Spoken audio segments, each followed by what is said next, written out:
Junior NTR మాట్లాడితే మేము అలా అన్ని ఆయన వంక చూస్తుంటాం. ఆయన మాకు ఎంత రెస్పెక్ట్ ఇస్తారో తెలుసా? 10 మందిలో ఉన్నా కూడా దేవి గారు ఇలా రండి అని పిలుస్తారు. ఎందుకు డౌన్ టు ఎర్త్ అంటున్నానంటే ఆ పిల్లోడు కాలు స్ట్రెయిన్ అయింది, తనకున్న స్టేటస్ కు పరిగెత్తుకుంటూ వచ్చి కాలు పట్టుకుని అమ్మా అయ్యో ఏమైంది అనాల్సిన అవసరమే లేదు. తను వచ్చి స్ప్రే చేసి కాలు పట్టుకుని లేదు నాన్న, లేదమ్మా మీరు అమ్మాలంటే వాళ్ళు మీరు చేయడం తప్పు లేదు అన్నారు.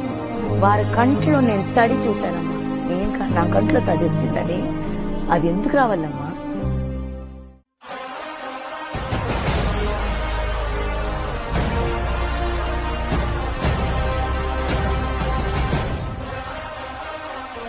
ఆ అబ్బాయి అండి చెప్తుంటే మీకు తడి వస్తుందండి, గంటలు వస్తుందని నాకు వస్తుంది. ఈ ఎన్టీఆర్ అన్న అబ్బాయి దీంతో ఆగడండి. అబ్బాయి మహనీయుడు అవుతాడండి. అబ్బాయి ఎన్టీఆర్ గారు ఉట్టు యాక్టర్ గా